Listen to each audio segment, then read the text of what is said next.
Why is it not recording? There it is. Okay, No, there you're it good goes. now. All right. Meeting All is being right. recorded. Yay. Meeting is being recorded.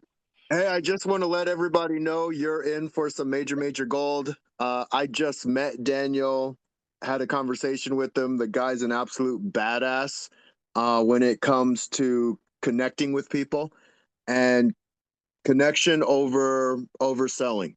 But selling has a process, selling has a way, and selling's actually a really good thing. And I didn't learn that until I started going around really good salespeople and seeing that it can actually be an enjoyable experience.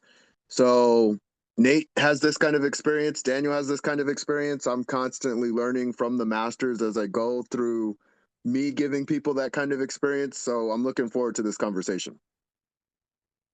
Awesome. Wow. I think you drastically overestimate my skill set, but I appreciate the transition. No, it's great, man.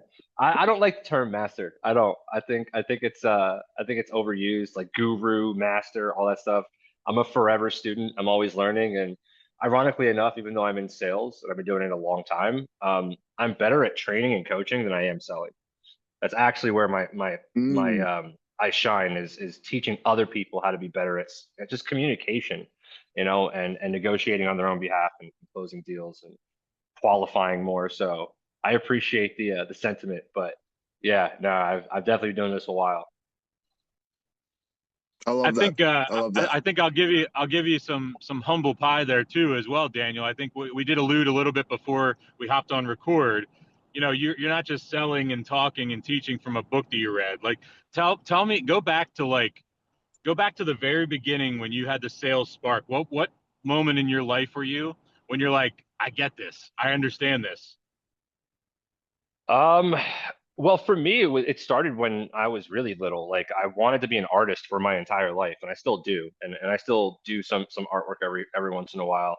I used to go to do like literal fine art galleries, and I was all over New York and Tribeca, and I had a decent art career for a very short period of time before COVID kind of destroyed it. But I knew at like 16 when I wanted to be an artist, and I was like I was pursuing that as a career that I knew if I was going to do it on my own, I needed to be able to sell it, right? If I want to make art, I need to be able to sell it. And so that's what got me into sales. And I started humbly doing, retail, selling shoes at like Journeys. And then I got my first big boy job in sales where I was doing traveling sales and I was in a different ballroom in a different state every week. And then, I think the best part of my journey or the most education I got in sales was ironically enough, the grittiest one was doing door to door because it was just so routine. It was so systematic. Like we said the same thing over and over again. We did the same things over and over again. And for me, that's always sales. A lot of people think it's clever closing statements or, it's your attire, it's the way you present yourself. All those things can play a part, but at the end of the day, man, it just comes down to repeating the same process, saying the same thing over and over again, asking the same questions, getting the same answers, and being consistent and having strong indifference to be able to, get people to make purchase decisions. Nobody wants a pushy salesman, right? Used cars salesman, snake oil salesman. Nobody wants that, right? And so that was the hardest thing to learn, I think. But yeah, it was early when I really wanted to get into sales, and not because I loved sales. Ironically enough, it was because I wanted to be an artist, and if I wanted to be successful, I needed to sell my artwork. So that's where it all started, and it's taken on its own form over the last 17 years of my sales career.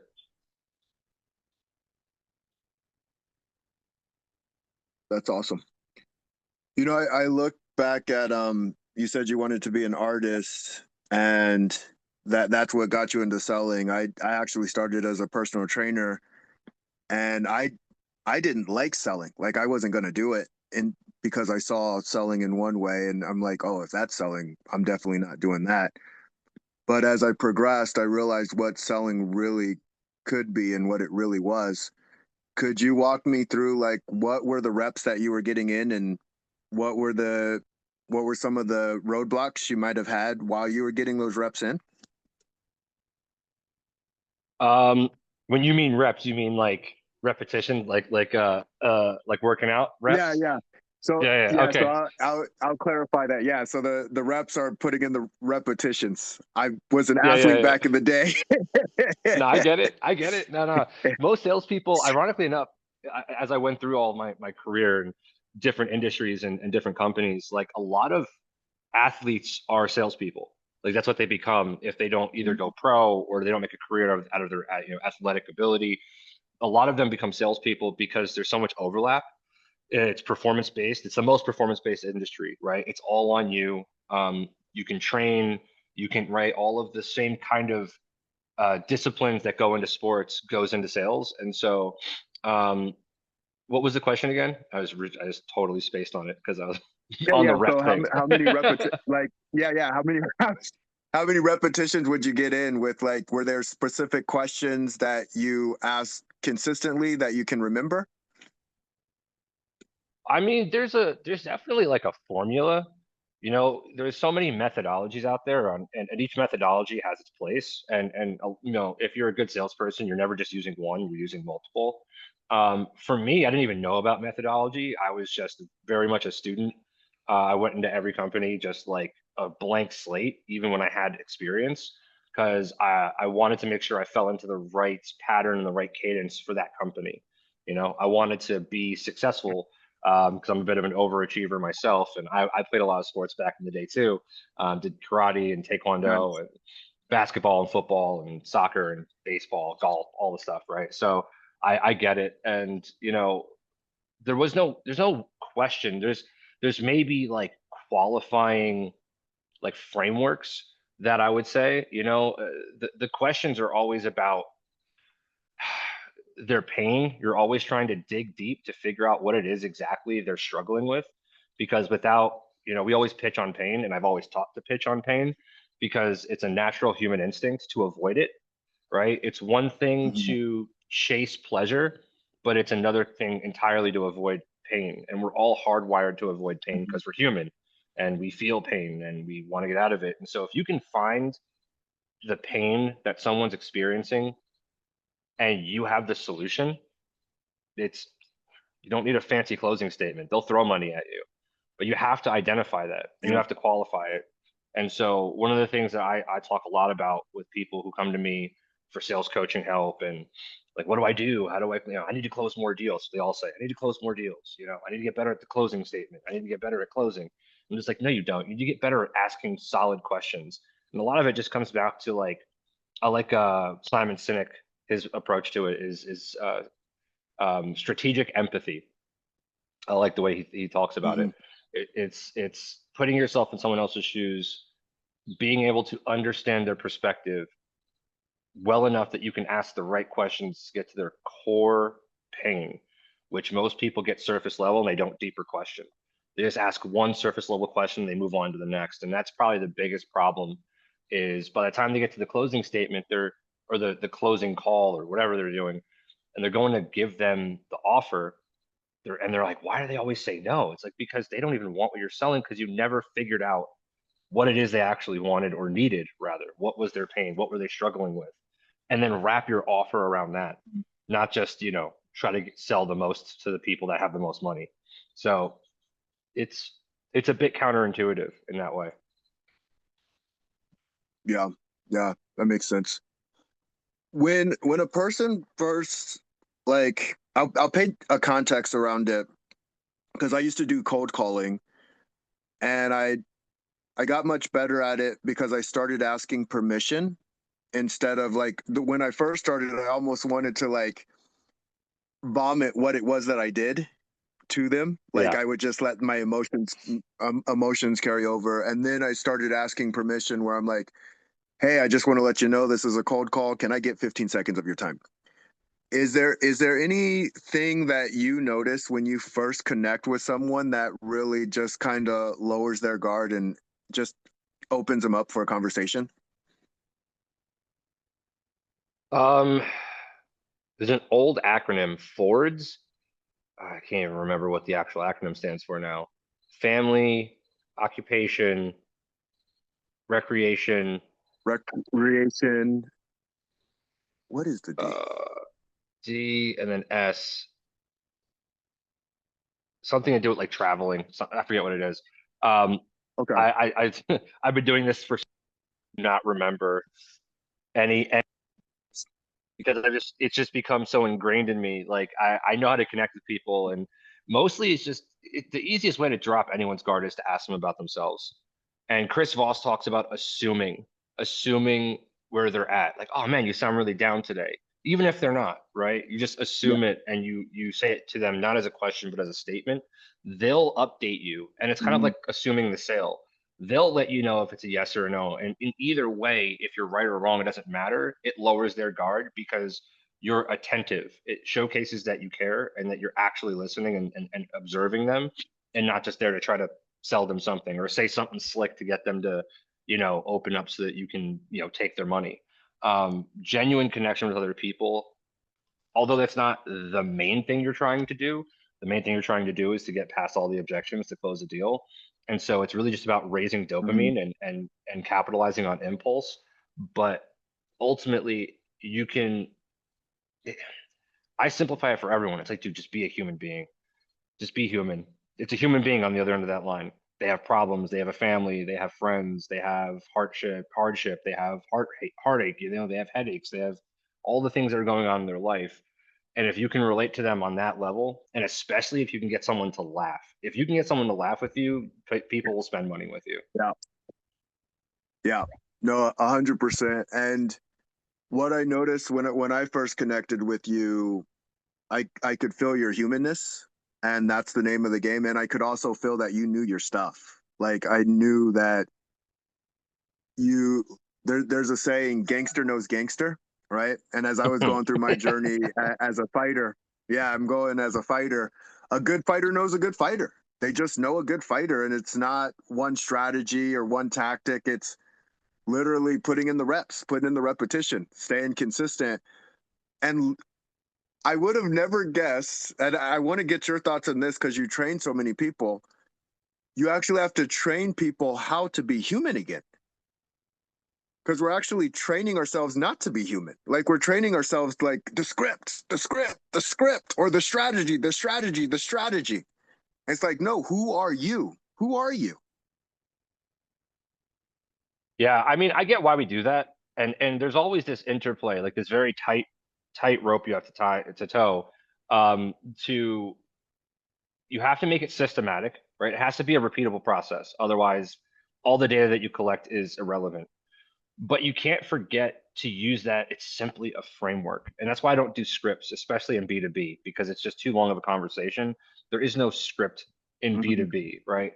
Um, it's a Yeah. qualifying framework, right? There's questions I need to get answered for Mm-hmm. sure.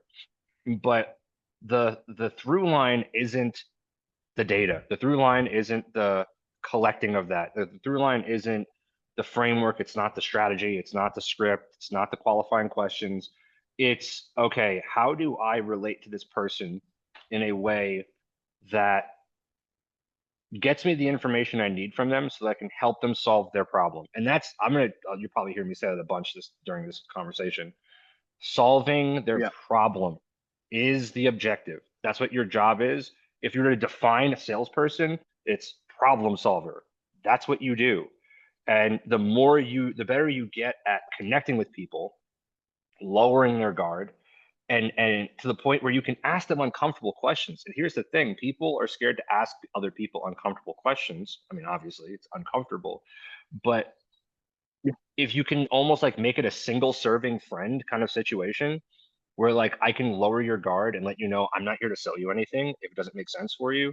I'm just another person looking to help people solve problems with their business. That's how I get paid, is by solving your problem. So once they've lowered their guard and you can laugh and have a good time and shoot the breeze, right?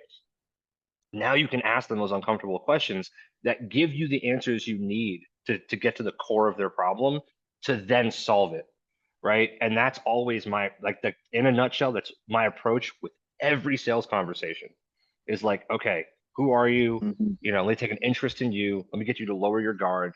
Let's talk about you as a person. Let's get to the point, right? Let's be prompt here, but let's have a good time. Let's be human. Now we can discuss the matter at hand. And the faster you can get through that process, I mean, you can do that in the first, 2 to 3 minutes, really, if you're good at it. The rest of the conversation becomes cake, and people will tell you. I mean, I've had people that I've just met tell me some of the most haunting secrets or, intimate things about their life because they feel like I'm their therapist almost, and they just start telling me everything. And then it's just like, oh man, how do I shut this valve off, bro? Can you stop telling me these intimate details about your life? I'm just here to help you with your business development, man. I don't need to know about your kids. Like, oh my God, what happened? Yeah, I so think, it's rough. Yeah. Daniel, it's so refreshing to hear you say that, because being also in the sales industry, like the robots, or what I call them now, which are just the order takers or the maintenance men who aren't cultivating relationships, aren't building sustainable things. I think if one biggest takeaway is, I've been waiting to have this type of conversation with a guest on here, especially with any of my shows, because a lot of times people are in different positions. Like, let's be honest as well, with the global, growth of AI and how people's jobs are being replaced, sales jobs are going to be replaced in a heartbeat unless you learn how to be a human being. Because the order taker that just goes out and runs through the sell sheet and then takes the order, that guy's job is out of business. And not to mention the fact that what you're talking about is back to the basics. And for years, the sales industry has become robotic and has become scripted, and everybody's in tune on it. And actually, the new differentiator is actually just being a genuine human being in sales. Oh, snap. Ain't that some craziness? I'll tell you right now, they're not going to be able to replace salespeople with AI. They're not. I mean, the only way they'll be able to do it is it has to get so good that you can't tell the difference between AI and a person. And at that point, I mean, we have bigger problems on our on our hands, man. I'm like Certain products, Terminator. It's the certain end of the commodity world, products will, yeah. But yeah, if you're do they pass the Turing test? Because they seem pretty human. They're expressing themselves. They have emotion. That's crazy. Who gave an AI emotions? That's nuts. But yeah, no, I have been working with AI basically since it's been popular. So like basically for like the past 3 years or so, I've been working with many AI companies in the realm of sales. And I like that term you just used, and we use it all the time, is order taker. And a lot of people, when they come to me, that's what they're looking for. They want me to create a system for them through my tech stacks and my expertise and my agency to to make them a glorified order taker, right? They that's what they want. They're like, dude, just solve this problem for me. So I have people walking up to me and I'm just asking them, well, which one of these things do you want? And then I sell it to them. And it's like, you can't do that. It's not going to work, Yeah. right? You can't do it that way. First off, AI is not there. It's not even close to there. And I've had some pretty sharp people that I've partnered with over the last 3 years, a couple of them, one out in France, a company called Periodics, and then one back here called Easy Pipeline. And they've been at the cutting edge, and their approach is great. The reasons why they're doing this is great, and their reasoning behind it is solid, but I'm watching them fail time and time again, and there's a reason why they were reaching out to me and so desperate to work with me. It's because they couldn't convert themselves, and they were getting lead generation for these people, but the leads weren't converting after they get the booked appointments. And so they brought me in to do consulting to help them convert. And it's just like, dude, you're it's like you're going the most roundabout way to get exactly back to where sales starts. It's like all of these tech stacks and Mhm. SaaS products and everything. And then ultimately, what comes down to is you still need a consultant to come in to help the client get a return on investment on your product. And I was like, there's something wrong with that strategy because, like, inherently wrong. Because if I need to consult them to convert on the deals that you're bringing them, then they don't need the leads in the first place, really, right? They just need training to know how to go out and organically generate their own, have a conversation, go to a networking event, go to in-person networking events. I was just telling my team this the other day. I was like, dude, a couple months ago, actually, we need to go back to in-person. The difference between the results I get from digital and virtual sales to in person is night and day. I go to two in person events and I come back with a client or two, right? takes almost no time out of my life. I get to enjoy it because I'm in person. I'm an extrovert. I'm a sales guy, right? I like being in crowds. I like talking to lots of people, and I like because I feed off of that energy versus doing things virtually where I'm staring at a screen all day. Even this, like, this is enjoyable, and I'm having a great time here with you guys. But it's like I'd much rather be doing this in person. I'd have more fun doing it, and it is starting my day off where now I have 4 more calls today where I'm going to be staring at a screen instead of in person. And you know, there's what I explained to them was this. My team about this is when you're in person, there's more things happening unconsciously that you don't even realize, right? There's so many things, the pheromones, people smell, how tall they are, how much space they take up in the room, their confidence, how do they carry themselves, all these nonverbal cues that we as people naturally do, right? We don't think about it, right? Micro expressions. It's so much easier to cue into those things in person. And the gravitas that I normally bring into a room of people, it can't be felt on a video call. You can't feel my confidence so much when I'm sitting somewhere, who knows how many hundreds of or thousands of miles away from you. And when you're looking at a screen, you're only engaging sight and sound, right? There's no touch, there's no smell, right? There's none of the other senses that we normally use to identify a person, to see if they're truthful, to see if they're trustworthy, see if they're someone that we want to work with. Um, we can't do that on video chat, and also the commitment isn't there because it's like I can do this in my pajamas. You don't even know if I have pants on. You know what I mean? Like, and now I'm in the wrong mindset to have a good conversation and to sell and to do the things that we need to do. So yeah, I really think that in person is the way to go. I think we have to do a hybrid approach. I wouldn't say turn off digital because it's so convenient and there is so much value you can get out of it.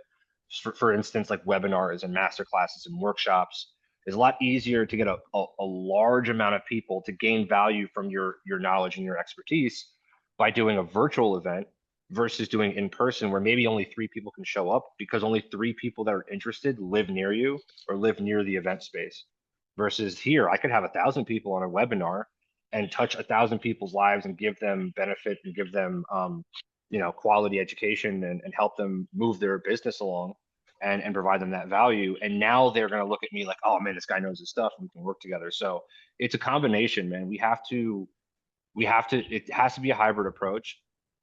Embrace technology and embrace what it can do, be smart about what you choose, but ultimately, like, we can't forget to be people and to connect the real, like, in real life. It's invaluable. It's completely necessary for the human species. We're not meant to live looking at boxes on a screen all day. No, you're speaking my language. I just last month rolling average of clocking about 5,000 miles a month now on the in-person meetings. So that's my life and what it is. And I think that you hit the nail on the head too on the micro behaviors. And I think that that's a lot of times where we jump to conclusions and assumptions, and in whether it's in sales, in our professional interactions, or just in society in general. The more two-dimensional we keep things, the less we do understand those micro behaviors. And those micro behaviors are the telling sign of that fill in the gaps for our assumptions. Well, that's why I think millennials and Gen Z get such a bad rap because our generations, the youngest ones, millennials and Gen Z. I'm not even going to include Gen Alpha because they're literal children still. But the younger generations struggle with dealing with life because they've been inundated with this. And I was lucky enough that when I was like 16, I didn't care for social media when it started getting really popular. I don't use it. I haven't. Even as a teenager, I barely used social media and I never got into it, which is kind of crazy as a business person because it's so useful when you're trying to convert people and get. I probably should have used it a little bit more, but I was more interested in honing my individual skills and expertise as a salesperson. And anything that gets in the way of me being a better communicator and better at identifying and identifying problems for people and engaging with an empathetic conversation, understanding other people, anything that gets in the way of that, I try to avoid because that's really my bread and butter. That's where I'm going to get the most value out of what I provide people and what people are going to get out of what I provide to them value wise. And anything that gets in the way of that is just counterproductive. And so I talk to people all the time. I went and did an in-person presentation a couple of days ago, and it was actually my first time doing a full-on in-person presentation. I've done, oh my God, hundreds of virtual ones.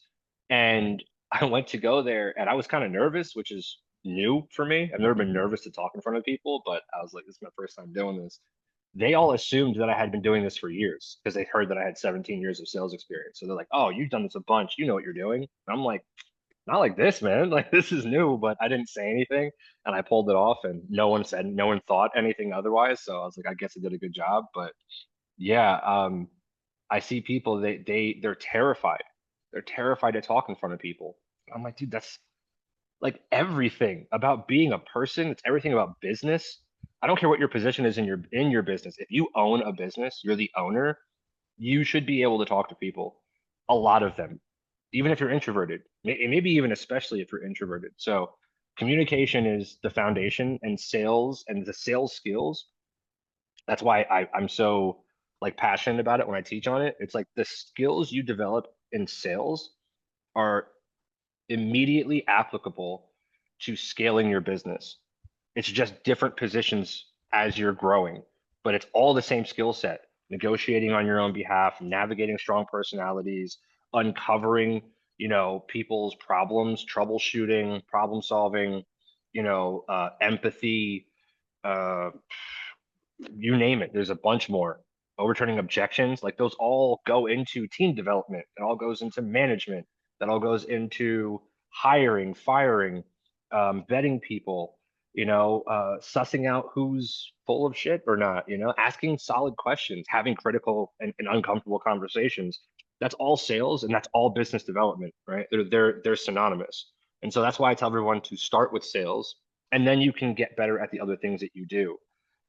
Without it, if you can't communicate, if you can't convey the value of your business, then you can't sell anything to anyone. And without sales, you don't have a business, right? So that's always been my train of thought and why it's so important to me to talk about these things and to educate people. That's so powerful. Like Yeah, that's so powerful. And sorry, Nate. I just You're wanted good. to hit this one. When you said you would do everything focusing on communication specifically, and anything else was just in the way, like, I always say when we ask our brains the right questions, we tend to get the right answers. And the question that I ask myself, because I'm an introvert by nature, like I can be an extrovert when I have to be, but I look at, am I communicating effectively, and is what I'm doing making me a better communicator? Because as an entrepreneur, as a business person, that's the key skill. That's it. If you don't have that, you're screwed. So Daniel, that's huge. Thank you. Yeah, it's also the key skills as a person. Me Yeah, being in business and me 100%. being in sales has made me a better person. It's made me a better husband. It's made me a better father, right? Those things, I the ability to communicate and relate to other people is key, man. We're social creatures. We're I social love that. creatures. I love that so much because I'm like, hey, do you want your relationships to be better? Do you want your health to be better? Do you want your wealth to be better? Here's one skill that you need. And you're right. Communication, baby. That's skill. Yeah. Yeah. Yeah. I mean, but think about it, right? Like we think in stories. We think in stories, we speak in stories, we are a story. We have a beginning, a middle, and an end. And Mhm. that's layered into how we speak to each other. And so in order to adequately cohabitate with people in your business and people in your life socially and in your personal life, it's like you have to be able to do all of the things that comes with sales. We're all selling to each other constantly. We're selling each other ideas. We're Yep. selling each other, I want to go to this restaurant tonight. I want to go here. I want this for our lives. I want to move to, right? If you can't adequately express yourself and how you feel about something, or understand why someone else is reacting the way that they are, and uncover why they feel Yep. that way, right? That's everything. That's literally everything. If you Yeah. can't speak, if Yeah. you can't convey value, how do you run a business? So that's Yeah. why, yeah, sales And is it's the starting point. the other piece too, we sell to ourselves. We're selling to ourselves. what are we going to do? What aren't we going to do? Like, am I going to do this uncomfortable thing? Am I not going to do this uncomfortable thing? What does doing this uncomfortable thing do for me at the end of the day? I love that. Fantastic. It's something too, Daniel, that I appreciate the way you said it as well, because I even I take my clients, like I'll take all the ownership of my client and everything, senior leadership, out on cold calls with me. And I intentionally take them on cold calls where I don't know the buyer or anything like that, because I want them to viscerally feel that uncomfortableness. And I also want them, I like to test them a little bit and see how they're able to react. Like I'll give you an example. A couple months ago, I took a client out, and when I'm in liquor stores or beer bars and stuff like that, there's no set meetings. If you have a set meeting, that owner operator, at one point, he could have the time scheduled for you. And then all of a sudden the toilet blows in the back. And literally, this is a story that happens. I walk in with my client, and we don't have a boardroom. We don't have a projector. We don't have suits on. And 5 minutes into my pitch, I'm in the bathroom. It's in the squatted position while he's plunging the toilet, and I'm pitching the next planograms for him. And that's the type of stuff that I try to show people, that in certain line of work, especially in sales and business development, when you're working with, in my line is owner operators, and it's not chains or corporate, it is, every day is different, every minute is different, and you have to situationally manage, and you got to know your shit, because you might not have a presentation or a PDF to go off of. You're just going on the fly, and you have a million distractions in front of you. Like there's other times, a common thing, 90% of my time, I'm selling somebody while they're working the register, checking out customers. So you got 45 seconds of a pitch, pause, 45 seconds, pause, 45 seconds, pause, and all of a sudden my clients are like, oh, I understand why it takes so long sometimes to get. That's like, you have to see how everything is not a system that flows smoothly.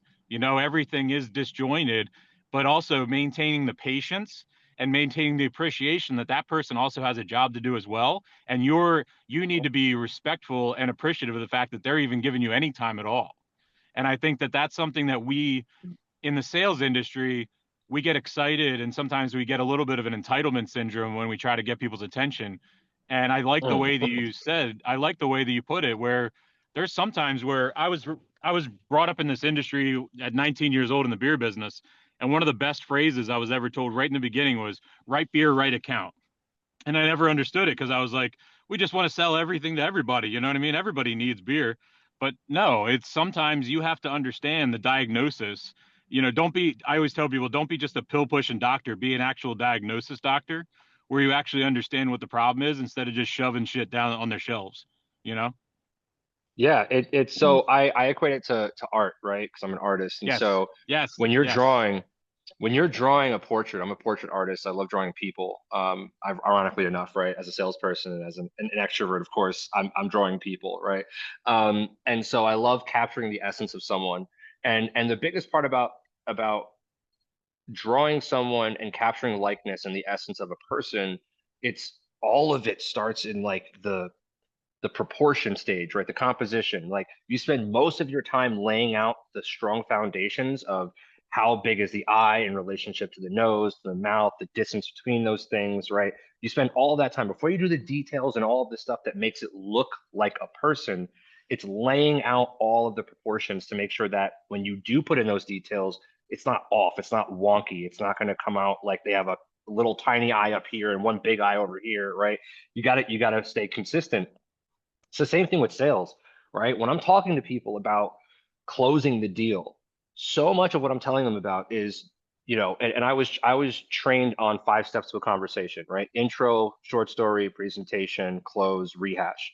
And so I tell everyone, you stay in step 2 the majority of the time. The qualifying portion is where all of the magic happens. And the longer you stay in there, delayed gratification, and the more you build up a relationship and the deeper the questions get, first off, you're going to identify their true core problem. Everyone struggles with that because they think they figured it out and they really didn't. And that takes empathy, and it takes some time and patience of getting used to the industry and getting used to talking to people. But mostly it's just taking the time to actually care about what the hell they're going through, strategic empathy of understanding their perspective. And sometimes, and this is the hard part, this is the thing that takes experience, is sometimes, maybe even more than sometimes, most of the time, I find when I'm talking to people, they don't even know what their core problem is. That's my job, Mhm. is to help them get there and to go, look, I know you think this is your problem, and I don't want to be too forward with you, but I don't think that's your real problem. Your real problem is this. And after talking to you for 30 minutes, I truly believe that if you did X, Y, and Z, it would solve the other three problems that you think are your problems right now, along with the one that you didn't even know about. And so that's really where it comes down to. And you're right too. The whole presentation, and I'm coaching a young client of mine right now. He's a young whippersnapper. He's going out into the world trying to make a name for himself and all that stuff. And he's very green, very very green, very naive. But he's got the spark. He's got the determination. So I respect him for that. But so much of me talking to him is just like, dude, you didn't ask the question. You didn't identify the problem. You're skimming through really important stuff here. And so when you go to, try to sell them everything under the sun, you're selling them things they don't need because it doesn't solve any problem that they have. And of course they're saying no. It's like you didn't even talk to them. You didn't even really break it down what their problem is and get to the core of it. So yeah, it's so important. It's so important. And a lot of that, I think the younger generation is just so out of touch with genuine socialization and what that actually looks like. Like millennials, like the last generation that be home before the streetlights come on. I grew Mhm. up without technology. I lived out. I was basically feral. I lived outside. My mom had to come and drag me in the house, or she was at the doorstep screaming because I wasn't back before the streetlights came on. And I know it's kind of silly, but I feel like it's given me such an advantage over so many other people in my age and younger, and so many of them look at me and they're like, "Oh my God, you're like so great at this. Like, how did you?" Is this? I'm just talking to people, dude. Like, you're overcomplicating this, dude. Talk to people. Talk to people Even where the they're part, at. even the part that yeah, even the part that you just said, like it's like meeting people where they're at. Take that for example. Like I used to chameleon everything, where I was like, I had to be like, you got to play this part, and you got to wear this. Now I literally will. I have four different sets of clothes in here. I change my shirt and my clothes not to manipulate anybody, but to meet them where they are. Like if I go somewhere where I know that guy always wears a t-shirt and shorts to his job every day, and he's the buyer, I'm wearing a t-shirt and shorts when I walk in the door. And if he's a flip-flop guy with a Tommy Bahama shirt on, that's what I'm wearing. Now, am I breaking from my personality? No, these are clothes I own and I wear as well. But also, it's a visual representation and connection that helps alleviate the conversation and breaks down the barrier of that adversity that people feel. And do I dress up like something I'm not? No, I don't do that. And that's the one thing where it is different. And that's where I just go with a neutral clothing. But it's one of those things where I even pay attention to that level of where it is. I call it the Gaga syndrome is what I call it, because Lady Gaga does like 12 rehearsal changes while she's 12 wardrobe changes during a set, so it's, you got to do what you got to do. At the same time, I also did in my younger whippersnapper days, I did do it in manipulation. Like I would wear a suit and tie at a country club and act like I belonged there when I really didn't. And I would do that in certain other situations. And now in the past couple of years, I've just approached it as I've been in this 21 years. When I walk into a room that's directed towards sales, I might not be the millionaire in the room, but I've seen it all and I've experienced every aspect of sales. So I know that I can have those conversations. So I walk in with a t-shirt on.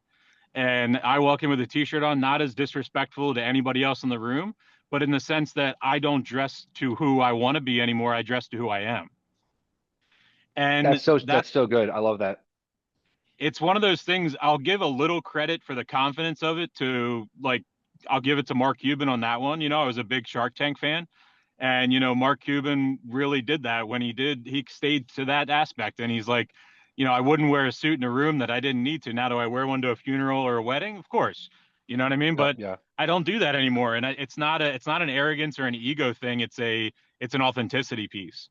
And I guess I go back to the young guy too, is like, I want more people to understand, and I try to talk to my own kids about this. A lot of people think of sales as like the sleazy thing. Sales is honestly one of the most resilient things, in the sense that you can start a business or you can start a career with no money. And there are so many people out there that need salespeople that the people don't realize. Like, I've been in business for 15 years. There's so many things that I haven't had to do, and the freedom that I've had in my life because I just called other people. Like, I literally live out of backpack.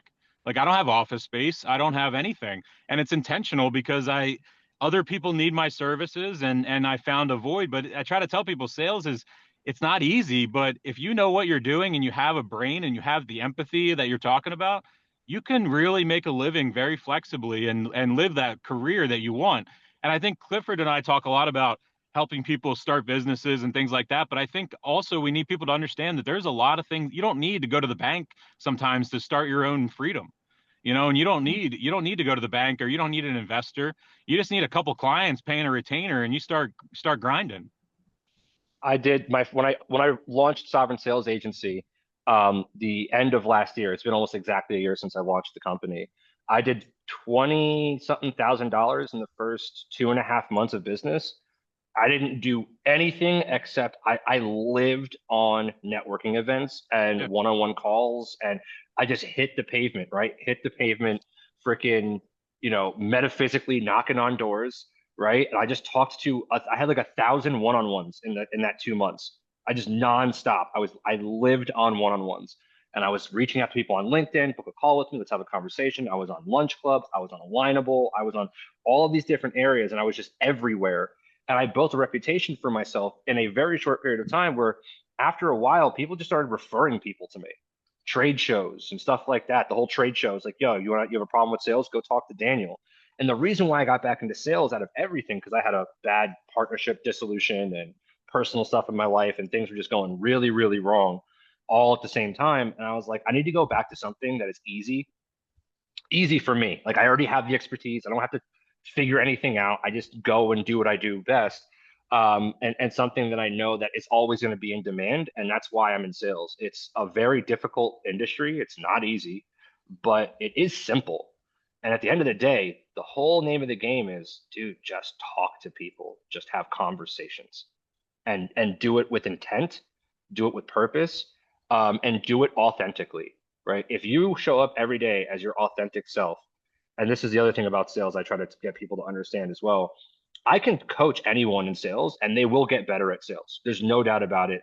There's how much better is up to them, but everyone will get better from my coaching.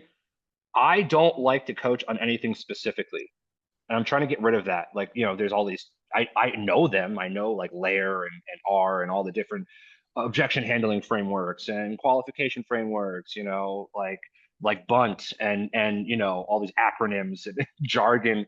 But when it really comes down to it, I don't like teaching on those things. How I like to coach is, again, meeting them where they're at, right? Because everyone has their own personality and their own style, and you can't replicate it. It's like everyone's a little snowflake, right? Everyone's got their little fingerprint. Everyone's different, which means you're going to sell differently from me, right? I'm very kind of larger than life, big personality, kind of boisterous, little, very direct. I'm very extroverted. I've been doing this for a long time. I trained, and ironically enough, and this is really tells you how things go in sales training and coaching and in the sales world. One of my best case studies, my best testimonials or use cases of my coaching was I coached this 19-year-old Pakistani girl, right? She barely spoke English. It was not her first language. She was mousy and she was adorable. And I was like, she was so unassuming. I never thought she'd do well. And she became my number one rep on the Verizon Fios campaign. She was the number one in the country. I won an award for it for my training and my teaching. And she went on to like break everyone's record, and it was amazing. And it just goes to show you, she sold completely different from me. She was not. She was like my exact opposite. She's a little girl from Pakistan, and I'm a grown man from America. Like, you couldn't be any more opposite, right? And no, she killed it. And so I try to tell everyone, I'm like, look, I can teach you all the proper ways to do things. I can teach you about Bant. I can teach you about Air. I can teach you about Layer. I can teach you about the consultative approach to methodology for sales, the challenger approach to methodology of sales, all of those things. But when it really comes down to it, it's like I just need you to understand the basics, man, the fundamentals. what is an objection and what's a rebuttal, right? How do you overturn that? Okay, here's some general ideas and things. It's almost always the same thing. It's time, it's money, it's, just not in the right position right now, or, I already have that, our contract isn't over until, those are really it. I can talk to my partner. It's like the five objections you're going to hear from everyone, right? So, we could sit here and get really technical, but it's really only one of those five. And once you learn how to overturn those, you might get some random ones every once in a while, but it's not going to hinder your ability to close deals. Same thing with, your approach. The same thing with your script or whatever, your qualifying questions. The same thing. It's all the same crap repeating itself over and over again. You have to figure out what works for you specifically, and that's where I think having a coach is so invaluable, because I can give you the real time information through my expertise and what I know of why someone isn't moving forward. If I can watch your recordings, if you're doing it like not in person but virtually, record everything and tell me, like send it to me. I'll watch them and I'll tell you exactly where the gaps in your pipeline are, exactly where the gaps in your conversation is, why they're saying no. It becomes very clear when you look at it. And I don't think enough people look back at their recordings. I record every call so I can see, what did I do? I love Read AI because it gives me all the scorecard and sentiment, and it breaks it down and summarizes like, why am I doing bad? Because it's on the sale. It's always the salesperson's fault. It may not be like the person said no because you did anything wrong, but it is your fault in any other case, right? If they were going to say yes and they said no, it's your fault. You didn't convey the value. You didn't ask the right questions or enough questions. It's on you. But ultimately, my point here is, make it work for you. What is your personality? What is your style? And then make sure that you go after people that makes sense for you, right? If you're kind of a mousy, introverted person, you're articulate and you're good at sales, but you're just not that, like, maybe don't do in person, or maybe don't do, the $1 million deals, right? Do something smaller. It's fine. And just do a higher volume, right? Meet them where they're at. And it's the same thing for the person. Do it for yourself. Meet you where you are, and stop trying to, like, I'm going to do $1 million deal. It's like, dude, you haven't even done a $1,500 deal. Like, let's pump the brakes, take a second, get good at selling, and then you can increase the amount once you're comfortable. Like for me, I'm at a stage in my career where it doesn't matter what the number is I'm selling. The amount means nothing to me, right? It's all the same conversation. Like, it's the exact same conversation, whether it's $10, whether it's $10 million. And I've been in both of those conversations. They don't feel any different. I promise you. It's you who gets terrified. You're like, oh my God, $10 million on the line. Oh my God, what's going to happen? Like, nothing's going to happen. They're going to say no, and you're going to be disappointed, and the world will keep spinning. I know we're closing out on time, but I appreciate what you just said, because I want everybody to understand that no matter whether you're right, the $1 million deal and the $150 deal, they're the same person. There's really just a couple types of people, and I'm not trying to oversimplify society, but everybody's the same. Just because they got expensive suits on, they got the same problems at home. They got the same problems. It's just at different scales, but it's the same core issue. Yeah. Yeah, they're overweight, their health is struggling, their family doesn't like them, they're working too much, whatever, man. They have all the same problems, man. Really, they really do.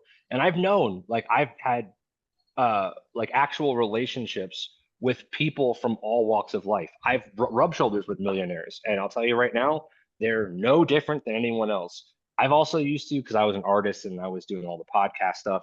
I was backstage at Hamilton with Lin-Manuel Miranda. I was hanging out smoking a cigarette with Giancarlo Esposito from Breaking Bad, right? Like, and I'll tell you this, there's no difference. No one, toss that out the window. Starstruck, whatever, you're worried, my client is constantly talking to me about, like, they're so amazing. I'm worried that we don't come correct. He wanted me to on one of our calls, he wanted me to put on a suit because they were, very corporate-esque kind of people. I'm like, I'm not wearing a suit. I'm wearing my branded hat for Sovereign Sales Agency, as I always do, because I'm branding myself. And I'm gonna wear whatever, I'll wear a polo or something like that. Like, I'm pretty, I'm like business casual most of the time now. Not that I'm against a suit. I like wearing suits. I wore a suit for my presentation. It's just, it's not the right context. And back to your point Nate, about authenticity. It's like, it's not really me. I'm a leather jacket kind of, sunglasses and hat, that's just kind of how I rock out. And people can appreciate that. And it shines through when everything I'm doing is authentically me. I'm not thinking about it too much, but when it's authentically me, you just get better replies from people. Responses are different. People respond to you a different way when you're being yourself without any trimmings. Like I'm not trying to put on anything. Like this is just me, genuinely 100%, for better or for worse. And sometimes it's a very vulnerable place to be because you're being yourself in a very vulnerable situation where you're talking about these situations and talking about your business. Maybe you're not where you want to be. You don't want to lie, but it gets difficult. But I'll tell you this: if you're authentically yourself all the time, it's so much easier because similar to never lying, if you never lie, you never have to remember anything, right? Because you're always telling the truth. It's the same thing with business. And I'm always authentically myself. I don't have to worry so much about like, damn, did I mess up? Did I do something wrong? No, I didn't do anything wrong. I'm being myself. And whatever that does, it does, but it's always going to work in your benefit in the long run because people will cue into that. And if there's one thing I could say about all of this, and this might be a good place to wrap up, confidence comes from, that's where confidence comes from. That's what confidence looks like. I am myself regardless of the situation. That's the person I want to be around. I love that. I love that. Daniel, I would love to have you on again if you'd be open to it, my brother. It was an absolute pleasure. And I want to ask you, what would be the best way that people could connect with you? LinkedIn, again, I'm back on there finally. It's been like Nice. 4 months. I've been building other things, but you can find me on LinkedIn. LinkedIn, the slug is sales dash leader. So whatever the linkedin.com/in/sales dash leader, that's me. I come up. Awesome. Well, thank you All for right. being Thank on, you, my Daniel. brother. Yeah, I got to get the rest of my team on here. I have a CFO, Yeah. a COO, and a CMO that would probably do you guys really a lot of justice on here. So I'll let them know Awesome. now that I've been on here and see if they want to jump on. So Yeah. I'll just share me a link to book the call again so that I have it. Awesome. Perfect. Thanks, man. Thank you so much for your Awesome. time and your story, man. Really appreciate it. My Yeah, brothers guys, I appreciate you loved it. guys. Audience appreciate you. And you all have an amazing, amazing day. Take care, guys. Take care, guys. Bye.